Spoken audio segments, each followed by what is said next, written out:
So. Yeah, my name is Sheikh Shaban Ramadhan Mubajje. I work as the Grand Mufti of Uganda under the umbrella of Uganda Muslim Supreme Council, and I'm also co-president of the Interreligious Council of Uganda, an affiliate of Religions for Peace International, and at the same time I am the co-chair of the African Council of Religious Leaders, also a regional affiliate to Religions for Peace International. And up to this moment, before the conclusion of the assembly, I am the executive committee member of Religions for Peace International, co-president of the Religions for Peace International. Thank you so much for taking time out of the busy assembly to talk to us. You obviously are involved at many different levels, in many different ways, with Religions for Peace and with multi-religious cooperation for peace. In what ways has Religions for Peace changed the way you approach your work? In the year 2000, when I was elected the Grand Mufti of Uganda, I found that there were misunderstandings, conflicts between religions in Uganda, major religions like Islam and Christianity. They were not moving together, they were preaching hatred. But when we formed the Interreligious Council of Uganda under the advice of the Secretary General of Religions for Peace International, Dr. William Vendley, when he came to Uganda in the year 2000, we formed the Interreligious Council of Uganda. And then from there, we started to come together as heads of religion, the 5 major religions in Uganda. We formed a platform, and from there, we used to talk, we used to move together, we used to approach issues of common interest together. And the first thing we did was to go to the north, where the Konyi, the Lord's Resistance Army and the movement is stationed, because there were internal wars, the rebel activities in the north. We moved together as a group, all religious heads, religious leaders in Uganda. We managed to address the returnees, we managed to address the refugees, we managed to address even the rebels via the radio stations in the area, because they were listening. Now this was a beginning to harmonize our communities, to bring together our communities, to preach the message of love, no hatred, to accept the other. Now this one, plus other activities that brought us together, like education, like health issues, we moved together, like poverty alleviation, fighting HIV/AIDS.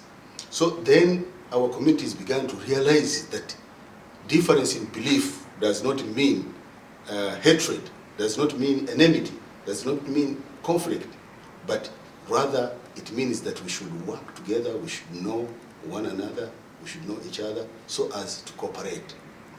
Unity in diversity. Then this was a beginning that our communities began to know that we are not enemies. And in the 13 years since Dr. Vendley first approached you, in what ways has your work expanded? You're now beyond Uganda. How has that happened? How has that growth taken place? This one enabled me to work that in the year 2003, we managed to form the African Council of Religious Leaders in Abuja. This was under the inauguration of the then president of Nigeria, Chief Olusegun Obasanjo. He's the one who inaugurated our African Council of Religious Leaders, where I happened to be the co-chair from the year 2003. So I've been there for 10 years, co-chairing. Now, from that day, there are mushroomed interreligious councils on the African continent. Now that we preach the example of Uganda, this was a spark that enabled other African countries to form national interreligious councils. Now as we talk, now we have reached close to 30 interreligious councils on the continent. So this was a very big achievement, that wherever you find an interreligious council very active, then there are minimal cases of misunderstanding, violence because of religion or conflicts. This has enabled us, and we carried out peace missions to countries of conflict, countries of war, civil war, like in DRC. We moved to DRC as a group. We went to Hargeisa, Somaliland. Then we carried out some workshops against sensitizing our people that they shouldn't use violence as a meaning of solving their problems, but they should use rather dialogue and peaceful means to resolve this. This has changed the way people, my community, Muslim community in Uganda, now we are carrying out our mission as a group. Now we are launching the vision. We have moved from sensitizing our people on religious differences, that they should accept the other. Now we are turning to the government. We are advising the government on how we would like our communities to live. We were telling them, even we met His Excellency the President, that we need a harmonious society, a God-fearing society, a community. We want healthy people, healthy Ugandans, people who are well-to-do, not poor communities. We are advising the government, and we are telling our governments that we are now ready to work with you, because now we are not preaching religious differences. We are contented. Everybody is contented that we can stay peaceful. Now, what else? That is the step we are moved to. We have written a message to His Excellency the President about the Uganda, envisioning the Uganda we want in the next 50 years. We are telling him what type of Uganda do we envision, do we want to see in the next 50 years. Because recently we are celebrating 50 years of independence. Last year, Ugandan independence was in the year 1962. Now last year we reached 50 years of independence. Now we moved together. Now what happened was that we exchanged. The Archbishop of the Catholic Church came and prayed to the main mosque in Kampala, the national mosque, and he delivered a message of peace and love.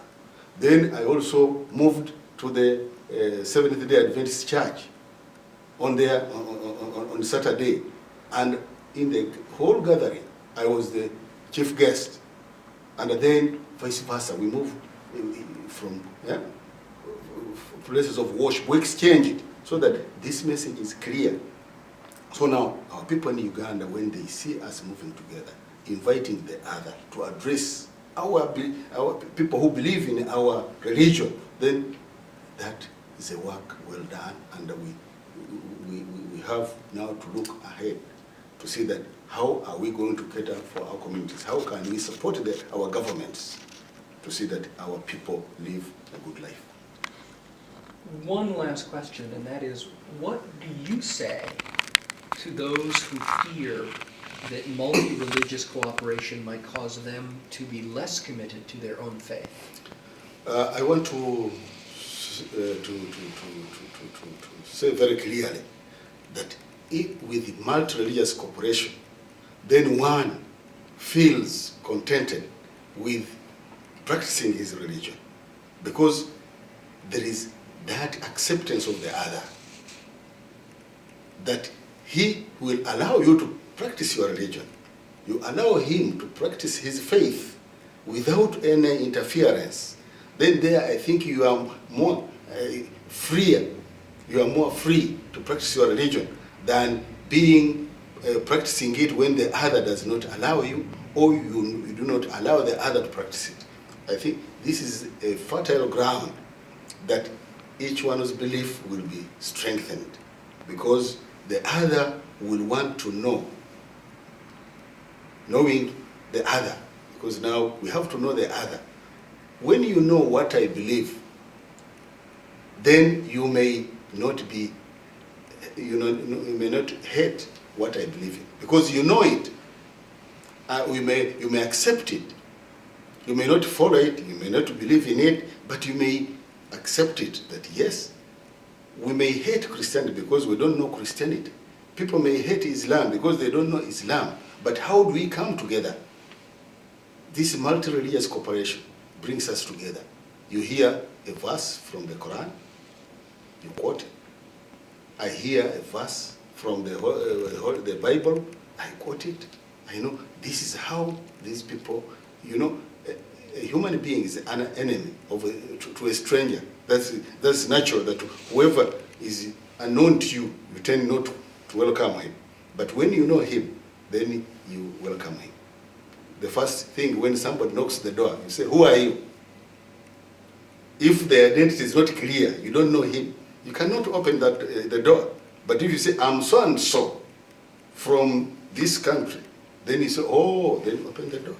So that's how we can allow others to know our religion, and then they can welcome us, and then we can work together for common goals. Thank you very much. Welcome.